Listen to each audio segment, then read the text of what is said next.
Sutro. Ja, aber wenn wir die Tür zumachen, kommt gar keiner rein.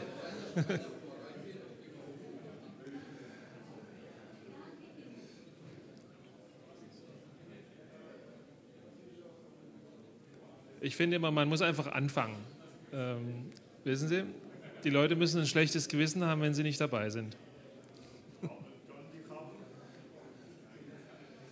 Herr Drescher, rufen Sie doch mal, dass die Leute reinkommen, bitte.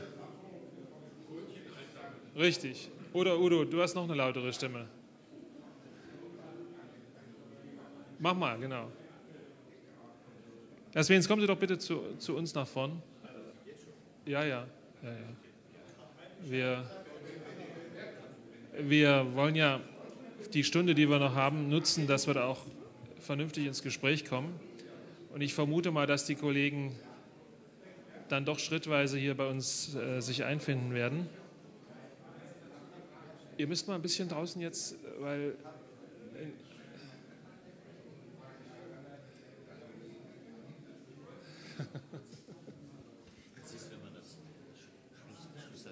Ja, das ist immer das Problem. Erstens laufen die Leute weg und zweitens werden sie unpünktlich. War lang, ja, das war schon.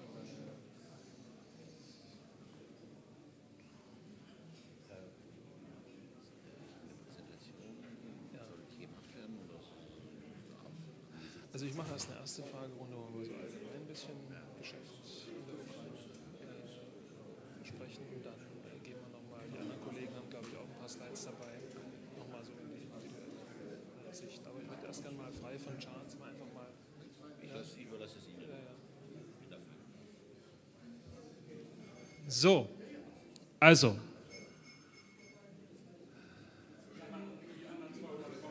Die anderen 200 kommen noch. Ja, dann ist ja die Welt in Ordnung.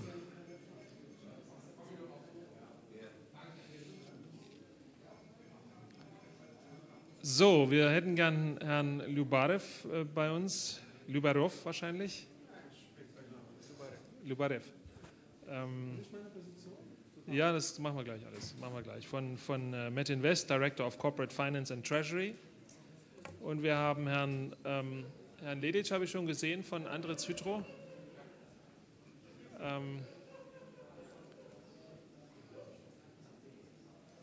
Und dann haben wir noch Herrn Gellert von DTEC bei uns, aber ich glaube, er ist noch nicht im Raum.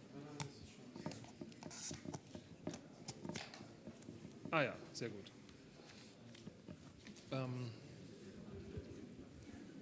Grüß Sie. Hi. Good to see you. Okay. Good to see you.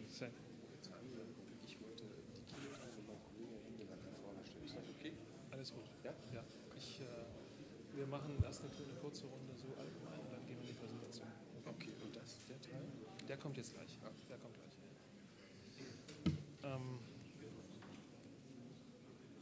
So, also, wir haben jetzt heute Nachmittag nochmal ein, wie ich finde, sehr spannendes Panel vor uns. Wir haben im ersten Teil der Veranstaltung mit den Kollegen aus den Finanzinstituten vor allem gesprochen.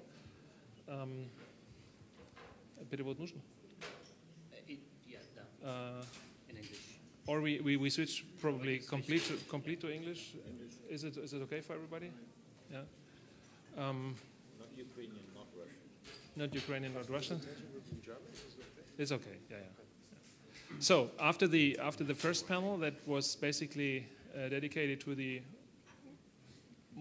financial institutions and the banks in Ukraine and also the transformation that this sector is in, we now would switch into what we call the business perspective, because it's always interesting that this matches together. And we have, I think, 4, when I would add my own company, 5 companies that are doing business in Ukraine here on the table. And before we start with the individual presentations, I thought it's a good idea to let you know who is part of the panel. And let me again introduce the colleagues here on the podium. We have on my right Alexander Lubarev, Director of Corporate Finance of Treasury of Metinvest. We have Sergei Gellert from DTEC. We talked about your company earlier because we were mentioning the wind project. Right. Quite interesting, and we want to learn more about this. Sure. Yeah. Then we have Mario Ledic from Andritz Hydro, basically a German company that Belongs to a bigger Austrian company. belongs to a bigger Austrian company, and that the company did a quite large of an investment in Ukraine recently. And this is quite interesting to learn more about your experience in the market. And we have Philip Swains with us, Managing Director of HHLA, International GmbH, and President of HHLA CTO, which is Hamburger Hafen. But also we have to mention, and you will mention this as well, that Hamburger Hafen is also the mother company of the container terminal in Odessa. And this is how HLR is linked to Ukraine, basically. And before we start with the individual presentation, I would just ask you one question, and maybe each of you could answer that. And German-Ukrainian company doesn't matter. How do you feel with your business in Ukraine when you look into the next 5 to 10 years? Next question. Maybe we start with our Ukrainian friends. Ja, zuerst danke Ihnen für dieses Forum, danke für die Frage und wir suchen für die Zukunft immer die nächsten 5 Jahre. Jedes 5 Jahre wir diskutieren über die nächsten 5 Jahre. Und deshalb vielleicht Business müssen aus Politiker sein und Metinvest Business ist Commodity Business, so wir müssen aus Politiker sein 100%. Wir sind der größte Exporter. Wir haben unsere Werks nicht nur in Ukraine und wir vielleicht sind diejenigen in Ukraine, die haben diese Werke aus Ukraine. Wir haben unsere Werke in Italien, wir haben unsere Werke in Bulgarien und USA. Wir haben Berg und so. Wir haben auch verschiedene Firmen in Schweiz und das war's. So, wir sind internationale Firma, aber Hauptoffice ist in Ukraine. Und dann ich werde auf українську zu sagen, wenn Sie wollen. Щоб перекладати на німецьку, буду спілкуватися українською. Стосовно перспектив компанії у наступні 5 років. Мабуть, ми вже пережили останні 5 років, починається з 2014 року. І, мабуть, це були дуже важкі роки для цієї компанії, тому що на сході країни у компанії були виробничі потужності, якими потім у 2017 році втратили контроль, і вони були seized, як ми маємо висловлюватися юридичною мовою. То, мабуть, для компанії це був такий шок, коли компанія працювала, вона була commodity-компанією, компанія була незалежна від рейтингу України, принаймні ми на це сподівалися. І у той момент, мабуть, були сподівання там подальшого розвитку компанії. Що стосується зараз, то ми сподіваємося, що новий президент, нове керівництво, новий парламент буде якось виправдовувати ці 75% довіри, які їм надали. І ми сподіваємося, що Метинвест буде поза політикою, і будемо працювати, як завжди. П'ятрик Дільче?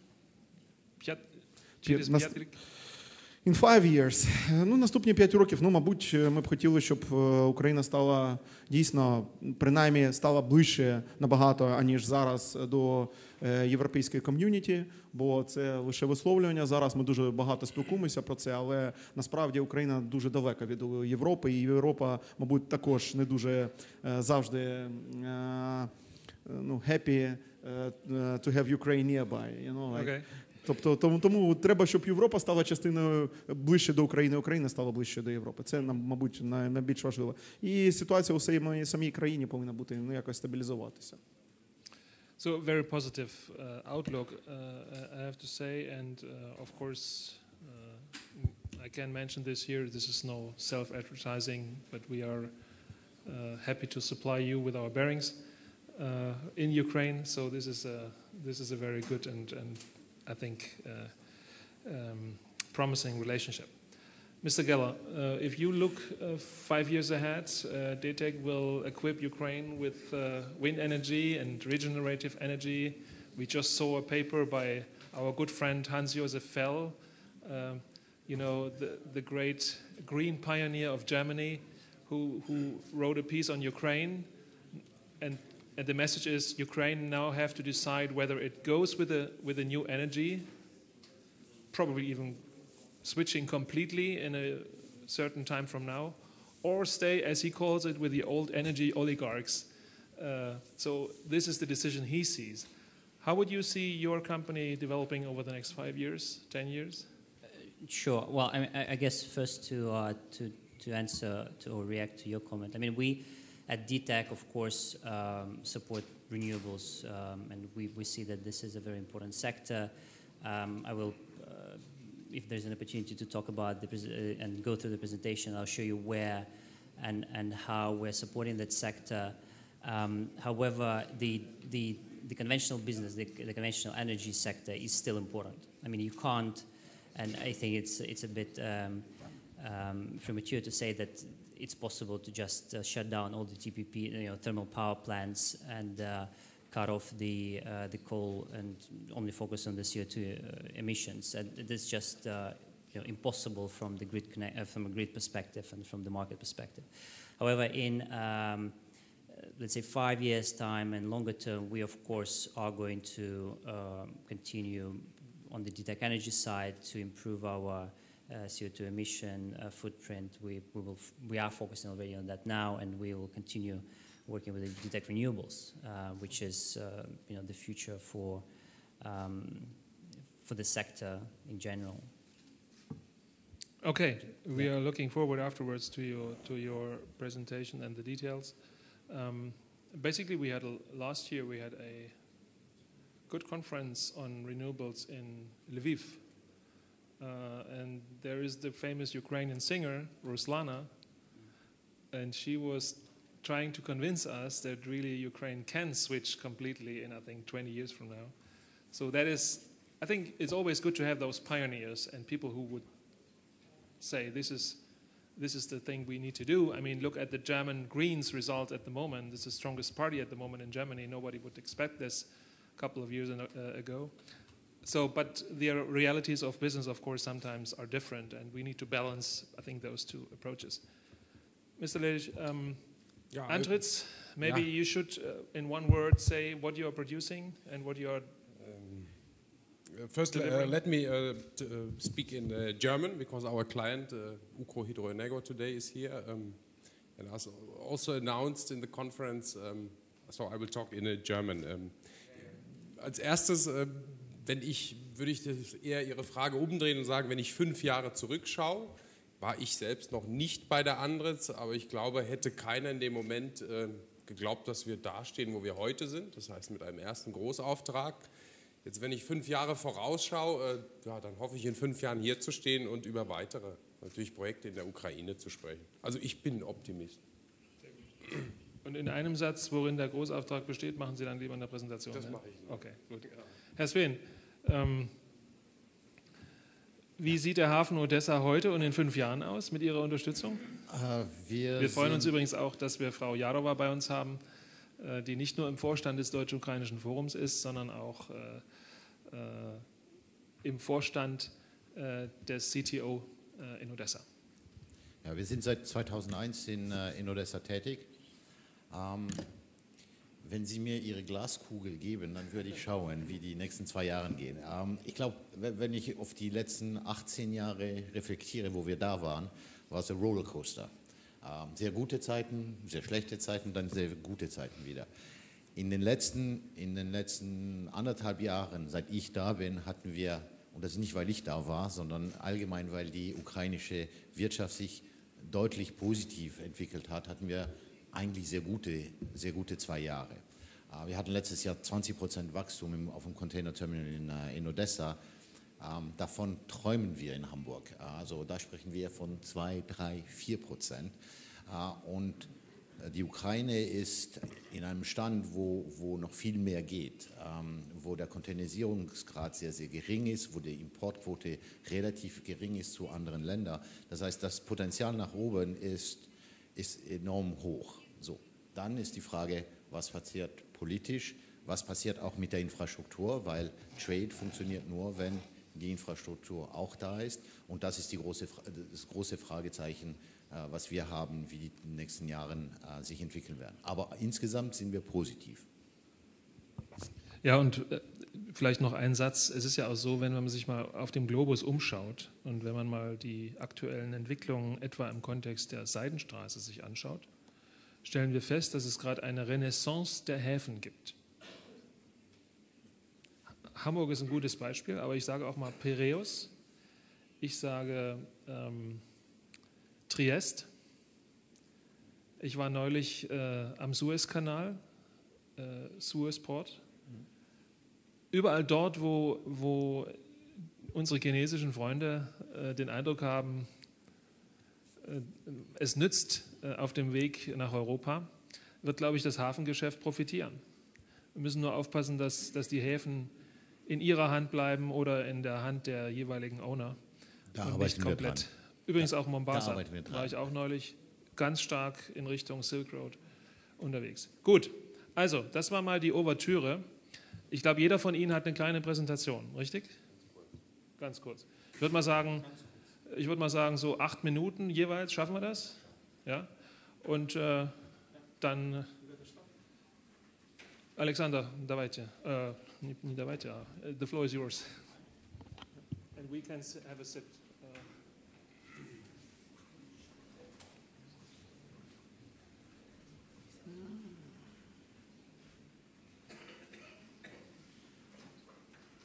Wie muss ich dann 100% machen? Wie kann ich? Fullscreen?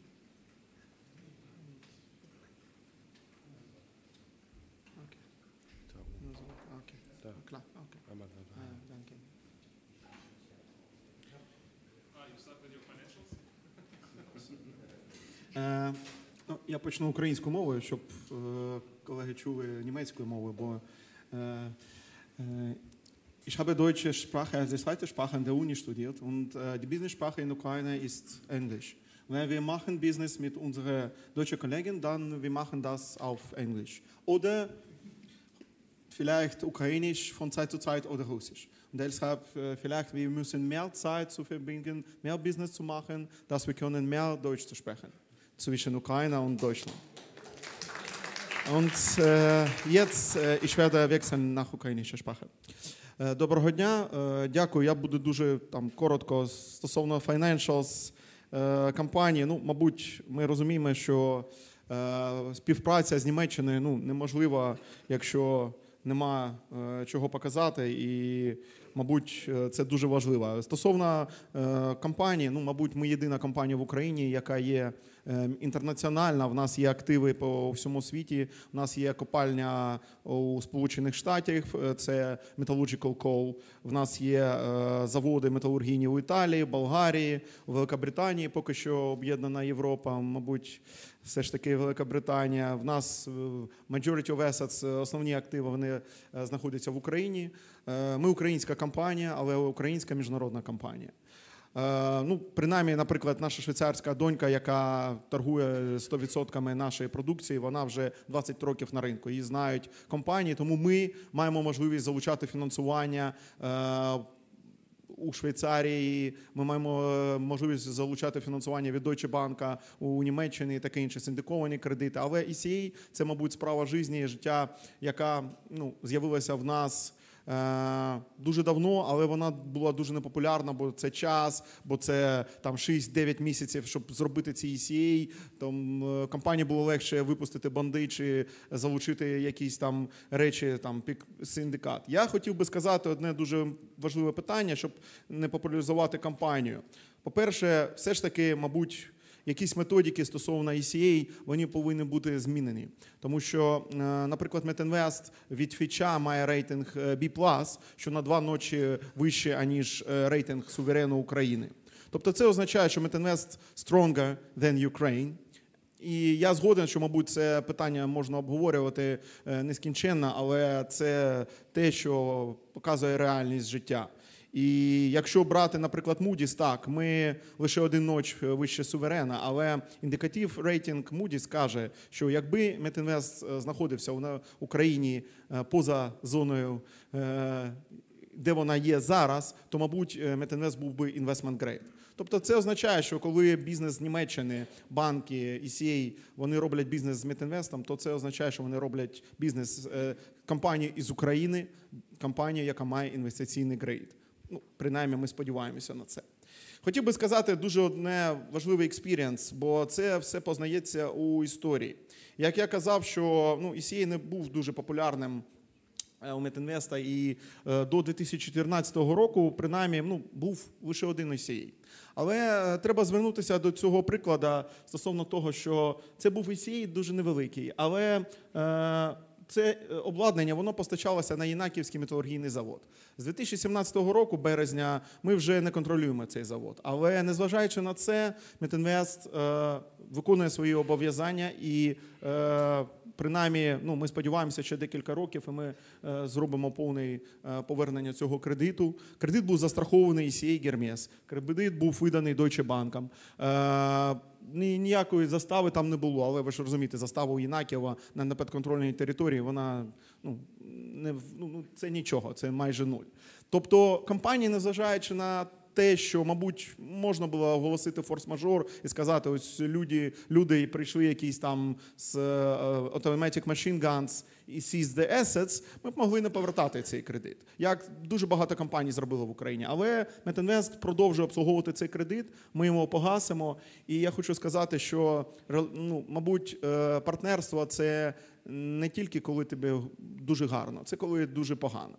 І тому, мабуть, більшість ECA, більшість банків, вони залишилися з Метінвестом, вони співпрацюють з нами, в тому числі з ECA. Ми зробили декілька транзакцій, сподіваємося закрити з колегами з ODO BHF транзакцію цього місяця або наступного. Ми вже закрили декілька транзакцій до цього і сподіваємося закрити ще декілька транзакцій цього року. Але хотілося б сказати наступне, щоб там не дуже спілкуватися про компанію, що, мабуть, ставлення стосовно українського бізнесу з Німеччини, воно повинно також якось еволюціювати. Тому що, наприклад, колеги з Австрії, бо більшість ECA транзакцій ми робимо з австрійським ОКБ. Чому? Не тому, що Hermes поганий, тому що, мабуть, постачальники обладнання з Австрії, вони більш проактивні, більш конкурентні.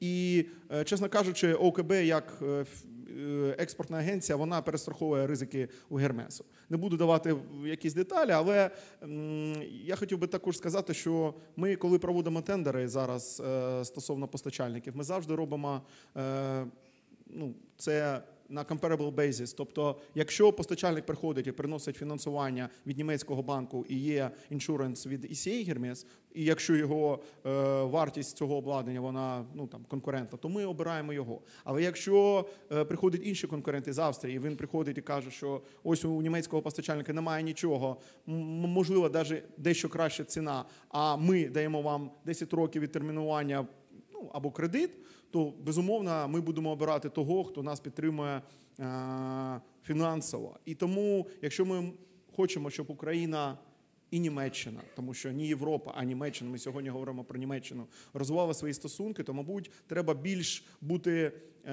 не лише на словах підтримувати Україну. Це треба якось змінити якісь методики. Тому що рейтинг України в 7-й групі у Гермесі, я вам кажу так, що деякі агенції з Європи, вони вже змінили. Чому, як, можливо, не досить obvious і зрозуміло, як вони це зробили, а вони зробили це.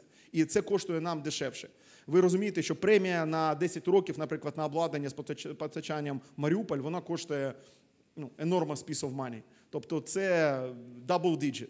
І це, ви ж розумієте, який EBITDA margin должен бути у бізнесу, щоб він повертав ці кредити. І тому, так, це дуже важливо, але підтримка повинна бути від Німеччини. І якось треба змінювати свій підхід стосовно, так, це важко підтримувати Україну, але якщо є бажання, то треба. Якщо немає, тоді треба нічого не казати і сподіватися на краще, що буде через 5 років. А що буде через 5 років, то, мабуть, хто зна, ніхто не зна. Тому треба дивитися зараз і допомагати Україні зараз. Дякую.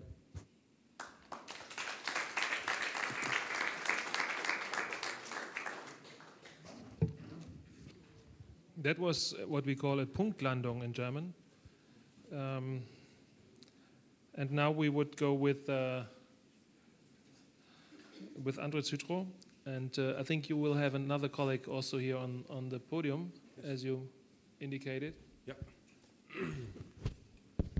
So, mir bleiben jetzt noch 2 Minuten. Ich werde versuchen, mich kurz zu halten, vor allem der Teil, es geht um Finanzierung von Lieferantengeschäften. Ich will die Präsentation der Andritz kurz halten. Wer da wirklich Fragen hat, kann gerne im Nachhinein auf mich zukommen. Wie Sie schon eingangs gesagt haben, Andritz ist ein österreichischer Konzern mit Hauptsitz in Graz. Ich komme noch zu der deutschen Komponente gleich. Kurz gesagt, knapp über 29.000 Mitarbeiter, weltweit aufgestellt. Ja, Auftragseingang lag quasi 2018 knapp unter 7 Milliarden Euro.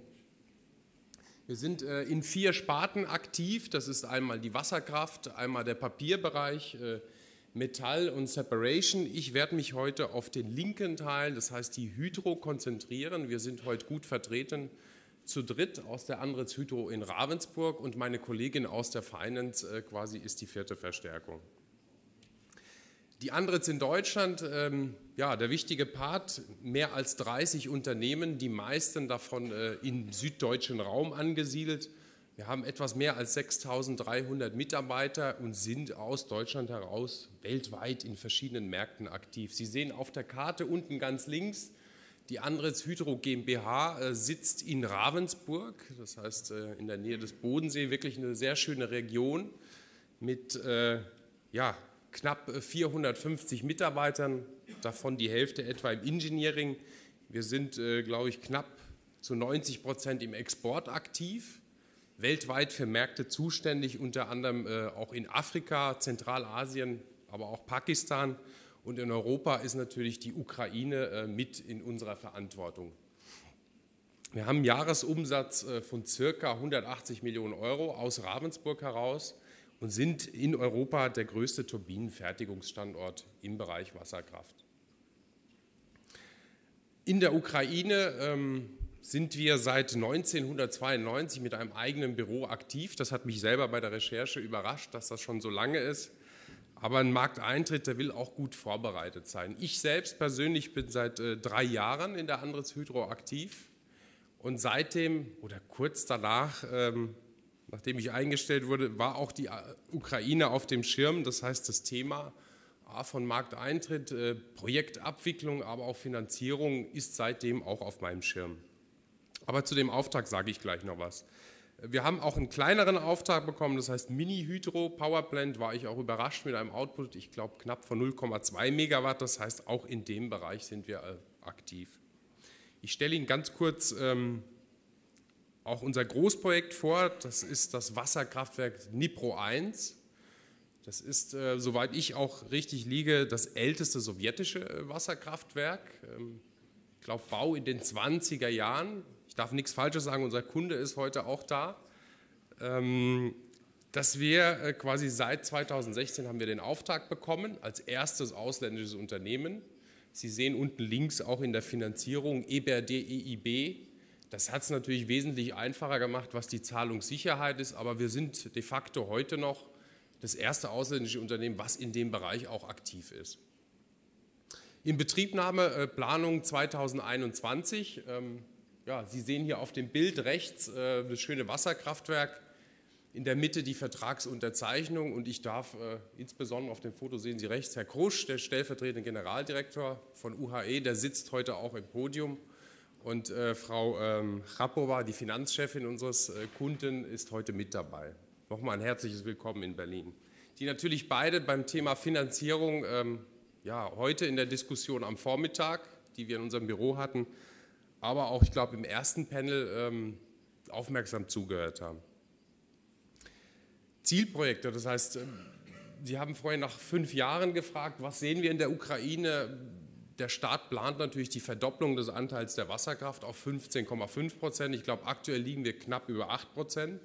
Das heißt, da ist noch Luft nach oben. Planungen sind auch neue Wasserkraft- und Pumpspeicherkraftwerke. Da sind wir natürlich daran interessiert, auch unser Equipment zuzuliefern. Aktuell läuft die Rehabilitierung bestehender Kraftwerke. Da denke ich, bis 2022 wird da ein Abschluss zu kommen. Wir hoffen natürlich auch in diesem Projektzyklus noch zum Zuge kommen. Was wir natürlich mittel- bis langfristig sehen, ist auch die Kleinwasserkraft, insbesondere in der Westukraine. Das heißt, wir sehen noch gutes Potenzial und ich hoffe, in 5 Jahren haben wir oder in den nächsten 5 Jahren auch die nächsten Schritte gemacht in der Ukraine. Ich komme jetzt auch zu dem wichtigen Part, das Thema Finanzierung. Ich habe jetzt mal auf der linken Seite ja, für uns als klassischer Lieferant von Equipment, elektromechanischen Equipment für Wasserkraftwerke, die 3 Optionen oder Möglichkeiten aufgezählt. Dabei sind die ersten 2 wirklich für uns wichtig. Einmal, wie gesagt, die Finanzierung durch internationale Finanzinstitutionen ist für das Land Ukraine natürlich günstige Zinsen, lange Laufzeiten. Das heißt, das ist planbar, das ist überschaubar und für uns als Zulieferer natürlich das Thema Ausschreibung.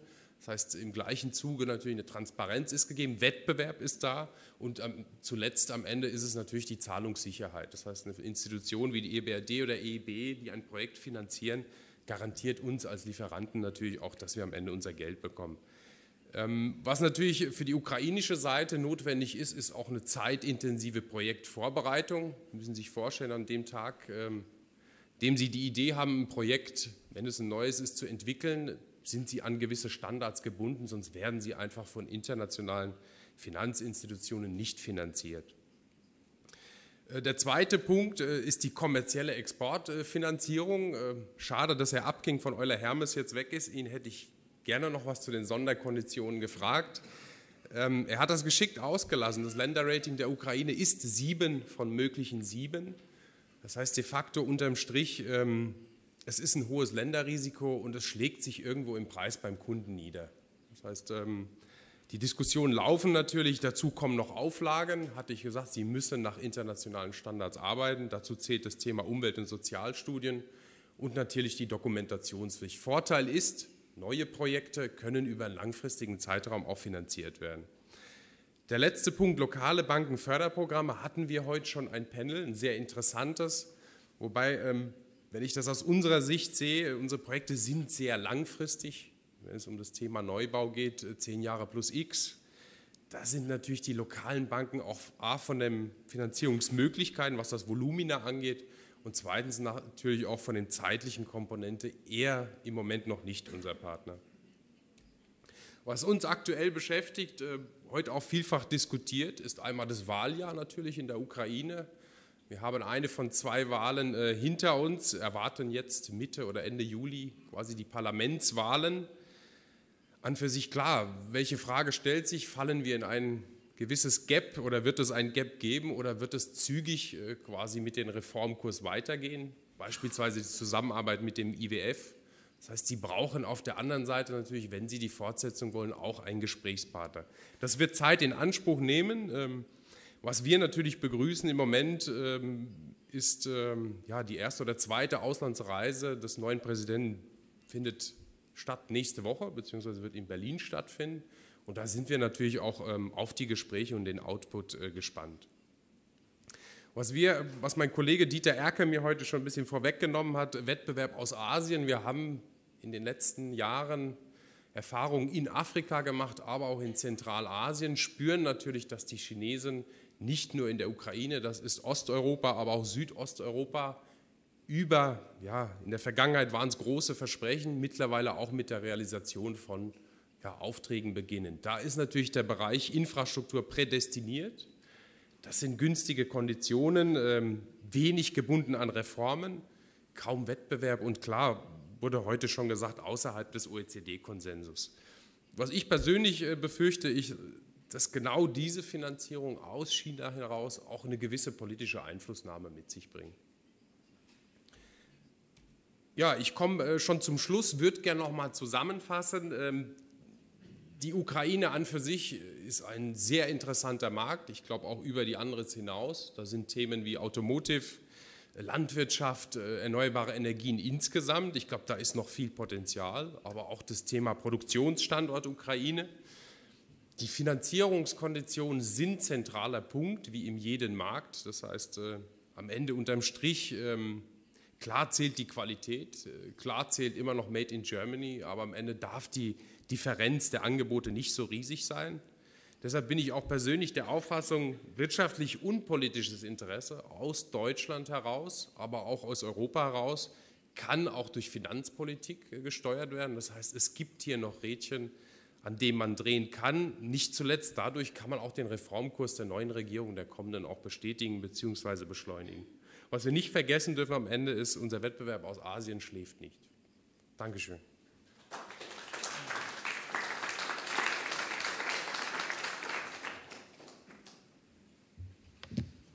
Ja, vielen Dank, Herr Ledig, für diese Einordnung, und wir sind natürlich gespannt, wie Ihr Auftrag dann in 5 Jahren aussieht. Ich wollte nur noch mal sagen, dieses Dnipro 1 ist natürlich ein riesiges Projekt, immer schon gewesen, immer schon sehr wichtig für die ukrainische Energieversorgung, und wünschen Ihnen für das Projekt natürlich alles Gute. So, und jetzt kommen wir zu DTEC.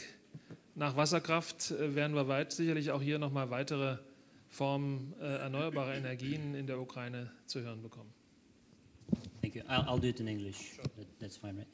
Okay, so I will talk about 2 things really, about the group in general and about DTEC renewables. That's, I think, the subject matter, because most of the financing that we are raising right now and the attention of the management is going actually in DTEC renewables. So what is DTEC Group? First of all, the company was established about 10 years ago, or even more, and it was started as a collection of thermal power plants and the mining assets, and over the 10 years, it was really built and transformed into an integrated platform. So what you see right now is essentially a business that consists of 6 verticals. We have DTEC Renewables, we have DTEC Oil and Gas, Energy, Grids business, trading and solutions. The result that you see in front of you is essentially coming from two factors. One is our intention to be in the forefront of the integration and association with the European Union and standards in the sector, in the power sector. Specifically, the third energy package, which requires the unbundling of the generation from the grids business and supply business. And of course, also the general liberalization of the market. And that's what we, especially on the DTEC Energy side, are right now very looking forward to it, because it has been pushed back a couple of times. Now it's originally was scheduled for the 1st of July, and now it's pushed back by another 3 months. So that liberalization essentially means that we will transition in Ukraine from the market that is driven and based on the tariff to something based on the market. So it's going to be transparent in the price setting, in the competition, and how the suppliers and the customers are going to interact. And that's what we are looking forward to on the DTEC Energy side. On DTEC Renewables, and I'll talk about it in more detail, that's essentially the core of our ESG policy, and also part of our, as we call it internally, a triple D strategy. And the 3 Ds stand for, first of all, decarbonization, digitalization, and the distribution of the supply. So that's what, the trends that you already see in Europe. Essentially, everyone is trying to decrease the CO2 footprint in the power sector, in the energy and oil and gas sector, in the generation, and in the distribution of the energy.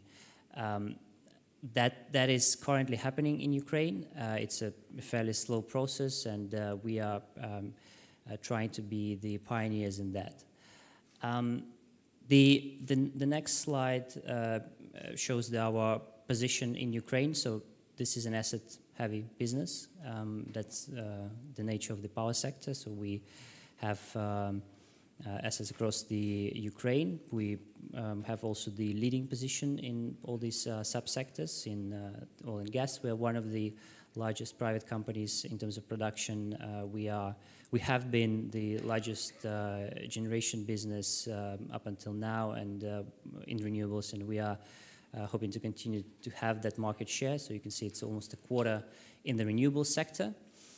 On the DTEC Energy side, that's the conventional business, so that's the coal mining to power generation. So we the largest private company there. So we have a large coal mining business and one of the largest electricity businesses as well. And finally, DTEC Grids, that's the distribution. That's at the moment the business that is still in kind of a promising bucket of our strategy. We hope that there will be a transition to a European framework and European model of for this business, which is a return-based model. It's called a regulated asset-based return model, where businesses and the owners of the assets are incentivized to invest and to operate the businesses more efficiently, rather than how it is set up now, where you have a cost-plus business model. That's the business where we think the potential for the financing and the cooperation with ECAs will come, because these are grids, these are transformers, so these are, this is the business where you can import equipment from Europe. Now, if I go further, just very quickly, I don't want to bore you with the numbers, but the key point here is the top right chart. The DTEC Energy is, DTEC Group overall is a large business, so we are close to $1.5 billion in 2018. We have went through a rough patch, obviously, as a lot of local businesses back in 2013-14, where we lost certain assets, but also we faced the devaluation of the currency. However, there was a recovery. We are now as strong as we used to be on the energy side, but we're also more diversified, because we have been, despite all the backdrop economic slowdown, we have been investing into the businesses outside of the conventional energy, so which is renewables, grids, and oil and gas. And you can see that in the bottom left chart. That's, I think, the chart that tells for itself. You can see the green bar at the end, $350 million. That's what we have invested in 2018 in renewable businesses, and we plan to invest at least the same amount in 2019 and 20 onwards. So we have established the platform, but we want to grow further in Ukraine and hopefully also going outside of Ukraine. Now, the subject matter, the DTEC renewables business. So that's currently the portfolio of assets that we have in Ukraine. A couple of things to highlight here. So first of all, this is not just a collection of assets. So this is an established business. There's a team behind this of more than 100 people that is not just operating, but also developing the assets from the very start of applying for the grid connection, wind measurements, etc., but also going through the whole process of getting the right equipment, financing, and then operating it. DTEC Energy was the first large company in renewables in Ukraine. The first project, Botyva, that was financed with EKF and German banks was commissioned in 2012, the first stage, the first 100 megawatts, and the second stage in 2014.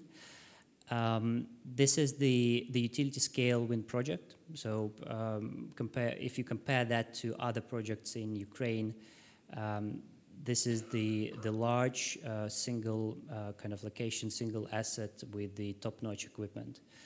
And we're very proud of that, because we also can demonstrate with that project our operational excellence and operational track record. Because these are, at the end of the day, infrastructure projects, and every single kind of percent of the downtime or the loss of the availability is something that the financing side cares about, and us, of course, as well as an equity owners. The other projects, we have commissioned them this year. and that's something very, very important. We started this year with 200 megawatts of this wind of the wind capacity. In March, we have commissioned another 300 megawatts of wind and solar. In July, we're going to, and those were Primorsk 1, that was in March, and Nikopol, that was in March as well. In July, we're going to commission another 100 megawatts, which is Primorsk 2, and then another 340 megawatts of installed capacity in October, November. So by the end of the year, the business will essentially grow 5 times, right? We started with 200 megawatts beginning of the year. We're going to end with 950 megawatts by the end of the year. And all of these projects are utility scale projects with the top-notch equipment. You can see it's Vestas, GE on the wind side, and it's JA Solar and Ryzen and Terrafina, which was sitting under the CMEC as the producers of the PV panels. So that is coming from China. China is right now the largest manufacturer of the PV panels in the silicon, and we obviously use them because we want to make sure that the equipment is on par. The one thing that I wanted to highlight here is that our experience with ECAs was very successful, and specifically on the Botiva side, you can see that, as I mentioned, we secured financing with the EKF wrapper, with the EKF coverage. That was in 2012, and more recently we have also secured financing for the Primorsk wind farm. That was end of last year, and what is it, like 3 weeks ago we got the approval for the second tranche. The ECA financing is very important for this type of projects because we need long money. These are infrastructure projects. We also want to develop further the relationship with the producers of the wind turbines, and these are, at the end of the day, European companies. The other point, I think, there was a discussion around the Chinese ECAs. So we have actually been working with them, and we have a real experience working with Sinosure. That was a project called Nikopol, 200 megawatts solar project. So our experience working with them is, again, fairly positive. They are, to a certain extent, flexible when it goes to the supply of the Chinese content. And we are hoping to continue developing that relationship along with the European ECAs. So that's pretty much it. Thank you very much.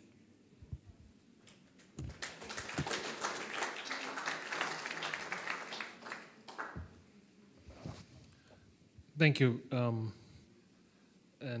Again, I think this is a very important sector, the renewables for Ukraine.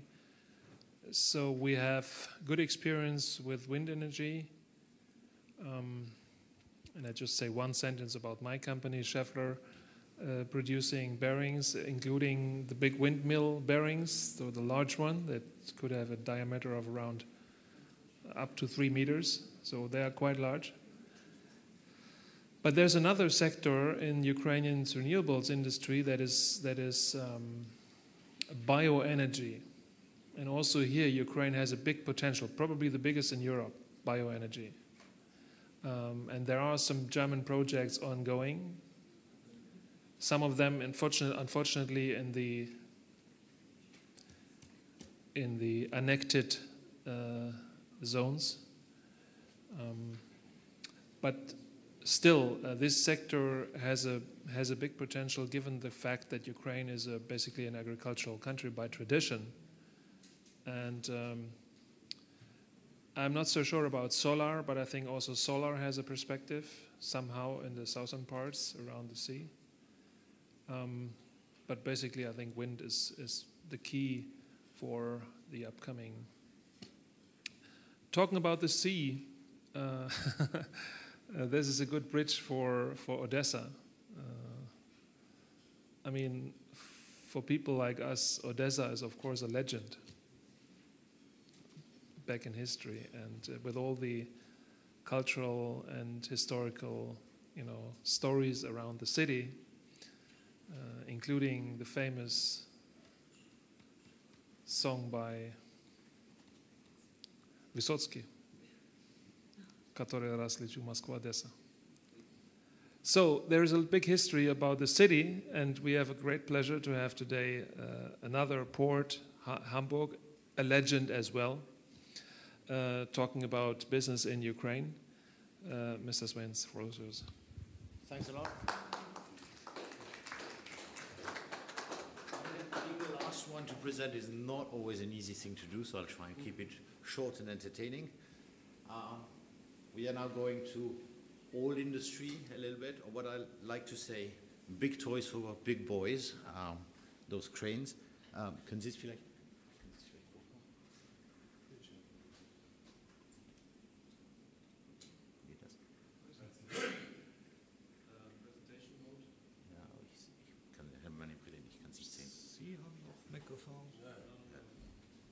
Unten links. Ich glaube, geht auch hier, oder?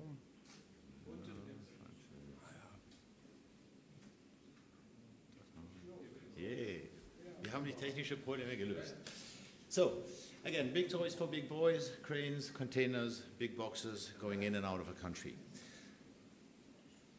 What I'd like to do very quickly, short presentation on Hala International, and then experience from 18 years now in the Ukraine, less from a project financing, but more from a, sorry, I need to go closer to this, more from a day-to-day operations in the Ukraine and the issues that we face and how the situation is now and how we expect it to continue.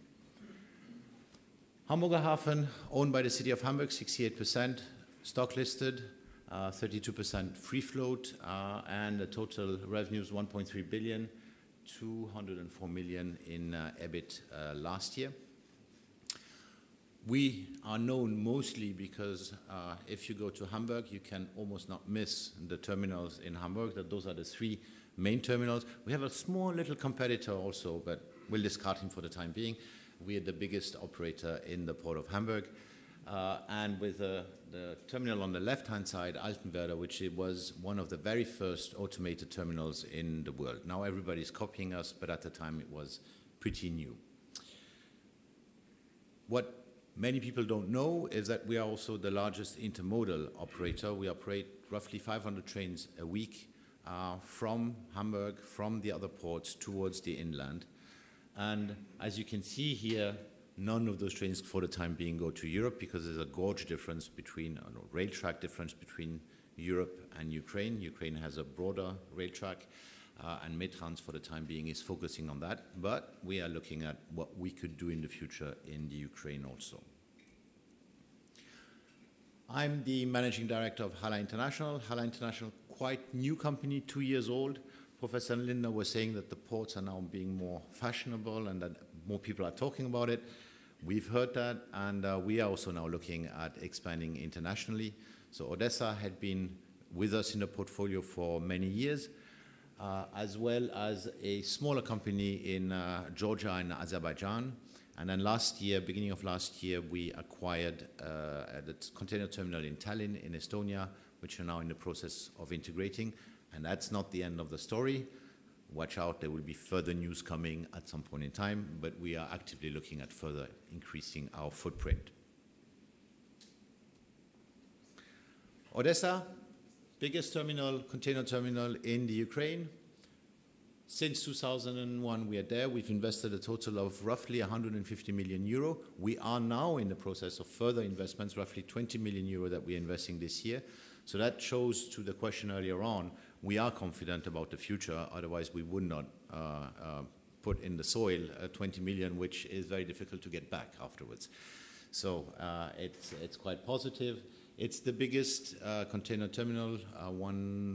There's two terminals with a similar depth, but it has one of the biggest depths. And we are the only common user terminal in the Ukraine, i.e. any carrier can come, and call at our berth and we'll serve him. It's not a dedicator for certain shipping lines. We were doing before 2008, I think 700,000 TEUs.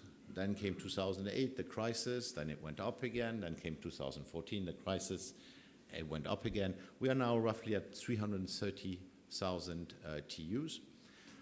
But as I said before, we had a growth of 20% last year, and there's a huge potential in the Ukraine that can be developed if everything falls in place in the correct manner. Now, looking at financing relationship, and I'm not a finance man, I'm a businessman, so I'm just listening to what my people tell me, and I've tried to put something intelligent here on how we've been living this. We have used a lot, especially in the past, almost exclusively local banks for all our dealings in the Ukraine. We don't have a lot of project, as I said before, a lot of project financing. So it's the running business of the company. And we have had some, and some of the banks are here, we had some long-standing relationship with those banks and very positive relationships. Financing of assets we've done mostly either through the cash flow of the mother company or directly locally in the Ukraine. And there I must say, we have not had any major issues with that. Repatriation of dividend has been a very sore point for quite a long while, but that also, I'll come to it in a minute, has improved a lot in the past couple of years. And also we have a quite high influence of the exchange rate because the revenues shipping lines pay indexed in US dollars. We have the hryvnia as local currency and the euro in Germany as our base currency, which has created some complexity and a lot of explanations I had to do to my board on why were the numbers looking weird all of a sudden, and that is nothing I can do about it. It's just simply the exchange rate that changed. And there were quite a lot of quite brutal swings in the past years and a lot of uncertainty around that, which certainly made our situation quite difficult. Currently, roughly 50% of our transactions are done with local banks, 50% are done with foreign banks. We had a loan for a previous investment with IFC and DEG. DEG is part of the KfW group, which has now been repaid completely since last month. So we are completely debt-free in Ukraine, which makes our lives also very, very much easier. Bankers won't like that too much, but we will continue investing and we'll certainly come back to the different banks. So that's the situation we're in currently. What has been the developments in the past year? Payment of dividends, that was a big concern and a big issue and something we had to work around with those licenses. You had to get the money back, etc. In the past 1.5 to 2 years, the situation has strongly improved. I think the vice governor said 12 million a month, which is, we're doing a good business, but not that good that we would need more than that per month. And therefore, we are fine for the time being with those. So that has been a significant improvement. What also was difficult is any things that we did, any Forex transactions we had with Germany, i.e. HHLA providing some, or some other European company providing services to the terminal in Odessa, and you have to see a lot of the equipment, a lot of the maintenance, etc., is also partially done in Ukraine, partially we also need specialists coming from elsewhere. There's a huge amount of documentation for that, of contracts to be signed, countersigned, re-signed. If you have an increase a little bit, then the whole procedure goes on and on again. And there again, we have had gradual liberalization. The payments, the target for the payments has been increased. So there also we have seen quite a significant improvement in the past half a year, I would say. The exchange rate changes were quite significant in the past, where all of a sudden there would be massive fluctuations in currencies. We were actually quite worried just before the elections that could happen again, and that the markets would go wild. But to our positive surprise, it has been quite stable. And there, It shows again the relative independence of the central bank, which has managed to stabilize much more the exchange rates, and we are much less confronted with that issue to deal with. Lastly, and sorry for some of the local banks that are here, but there were rumors around. We had to check, and sometimes we really physically took out deposits from one bank, put them in another bank, because we were scared that the bank could collapse any minute. For those who are quite often in Ukraine, there's also a lot of talking on the street, and there were a lot of discussions about this bank is going to go bankrupt, this bank is going to. Anyways, so that was also a very not very agreeable thing, because it then went up to Hamburg. Then Hamburg said, "What the hell are you doing? We need to change banks," which created a lot of commotion. Also improved quite a bit, and I must say those discussions I don't have anymore in the last years. Doesn't mean that the banking sector is to our expectations completely, but there's certainly been a lot of improvement in the past years. Now, if I had, it's not Christmas yet, but if I had a little bit of a wish list, what would I like and what can be further improved? One, and I think many people talked about that, fiscal policy, independence of the central bank, it's absolutely critical for us. That we don't get in a situation again like it was 14, 15, 16, even 17. There we certainly have very high hopes towards the central bank, but also the politicians to ensure that this doesn't happen. Banking sector remaining fragile. We are now dealing much more also with international banks, which was much more difficult in the past. It has improved a lot, but I think to a situation where I can sleep with my both eyes closed, there's still a little way to go for us. So it remains exciting to be in the Ukraine. You always have some surprises, but the way has been a positive way in the past years. And the complexity of certain transactions. Still a lot of documentation that needs to be done, that could be simplified and that could be helped. So, that was it. I hope I didn't trespass too much. Thanks a lot. Any questions afterwards?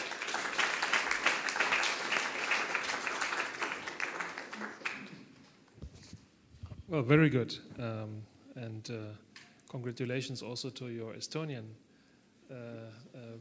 project now. I think being in the Black Sea and in the Baltic Sea is the right thing to do for Hamburg, because this is where the music plays, including the Mediterraneans and the African component in the future. So please come back to the podium. I think we have 3 colleagues left. Alex had to leave for his plane. And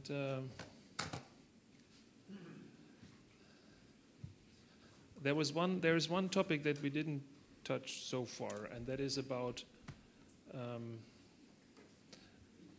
how satisfied are you with your employees' qualification? Because Ukraine was always a place where you found qualified people with a good engineering, technological background. Is it still like this, or do you see any kind of changes to the worse?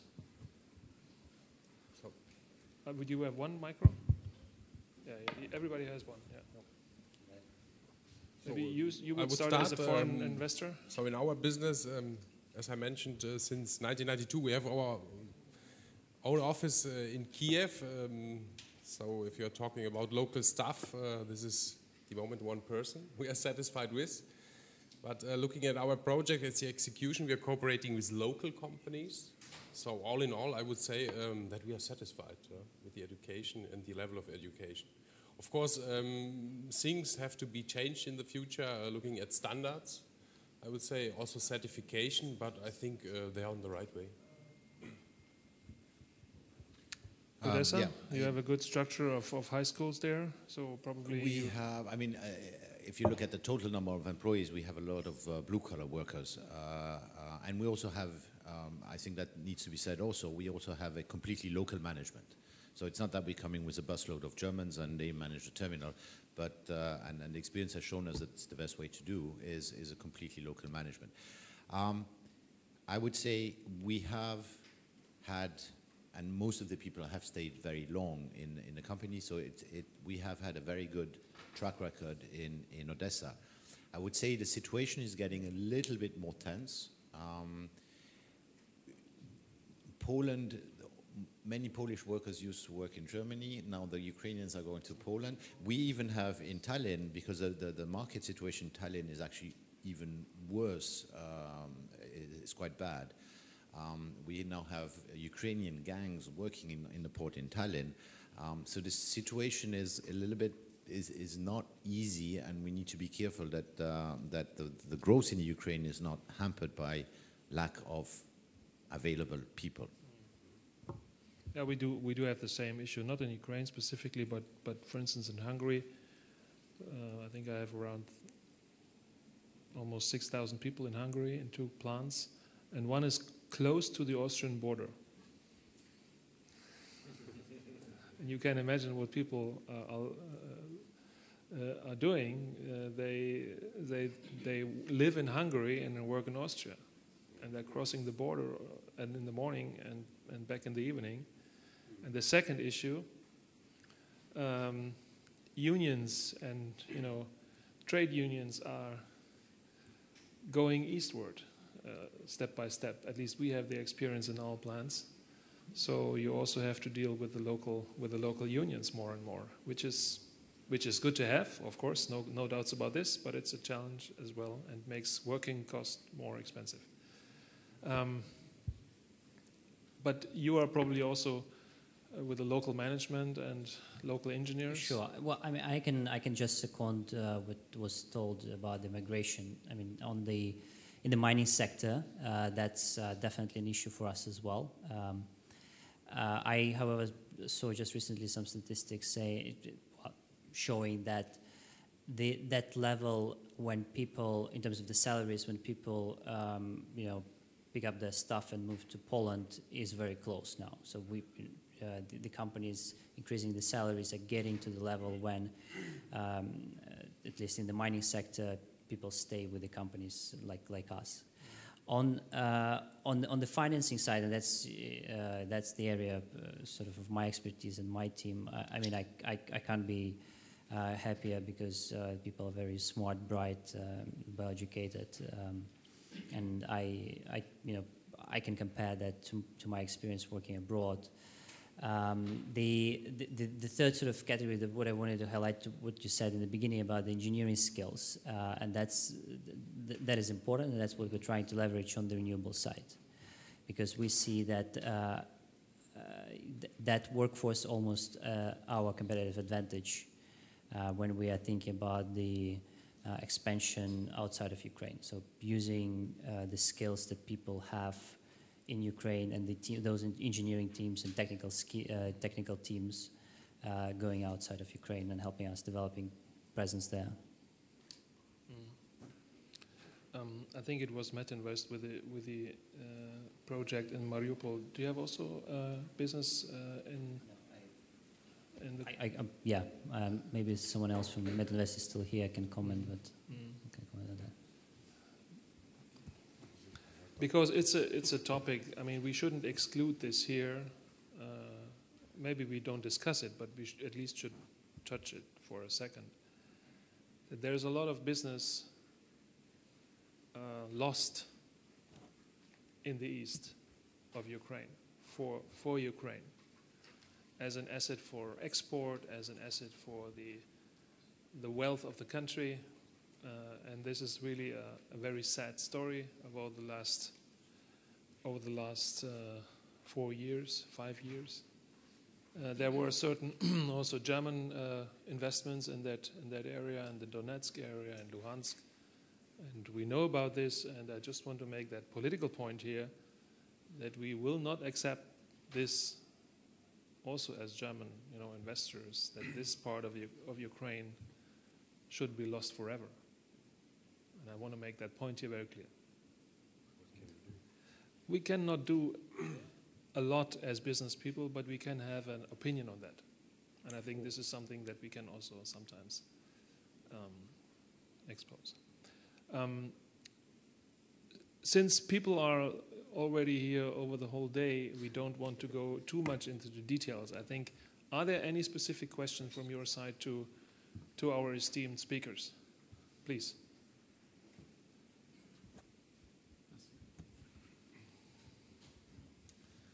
Mr. Geller, what about the long-term strategy of DTEC? We were told, for specific reasons, that it will be issued this year, earlier. Lately, we were told that the long-term strategy will be issued sometimes in June, July. We're waiting for it. Are you maybe in the position to give an answer to this? This is question number one. I have the second question. The policy, the mandatory policy of all energy groups is to fight against pollution. And we know your endeavoring activity also. But there is a terrible obstacle. Institutional lenders are refusing loans for coal-fired power plants. Hermes gives a coverage up to a certain limit. You are condemned to introduce the so-called FGD DNOC systems in your coal-fired power plants. In your long-term strategy, are they earmarked, or shall they be earmarked? Or is it what the French would say, allez laisser faire, which means we would be very glad to know if desulfuration systems are also earmarked in your next long-term strategy. Thank you. No, thank you. Great question. Well, look, the short answer, yes, we are working on the strategy and we're going to issue that. And that is not the strategy of the next 12 months. This is a long-term strategy which also takes into account what you were talking about, the national emission plan, right? And the SOx and NOx, this is something that the government committed. We have to, without going into too much detail, this is not just a commitment that is going to be imposed on everyone in Ukraine, and you have to, without any support, install those very expensive units. The reality of that program is that the government also committed to support that through financing of those units. However, what we're currently working on is the long-term strategy, which does reflect in decreasing the CO2 footprint.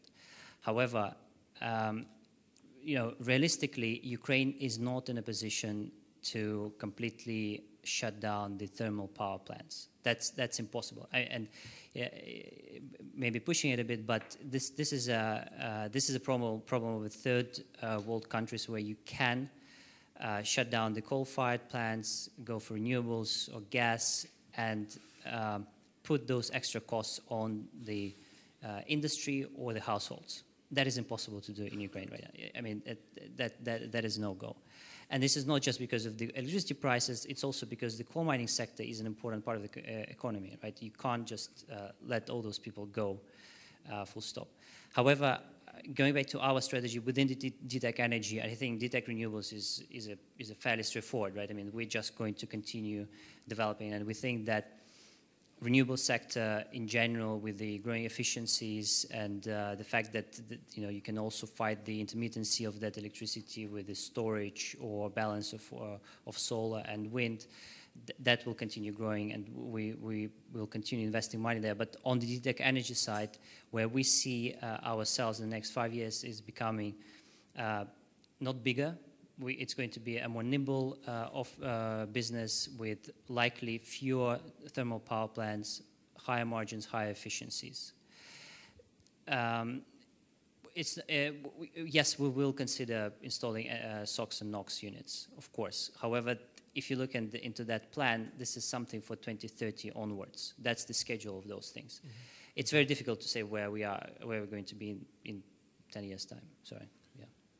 Thank you. Maybe too long. Other questions?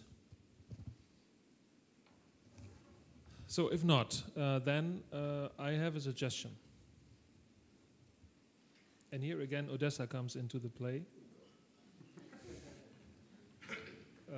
And it is not aligned with my Vorstand of the Deutsch-Ukrainisches Forum, but I think what we should do next year is having a conference on logistics of the forum in Odessa. Logistics and energy. I think this is the crucial part for future of also Ukrainian economy. And if Odessa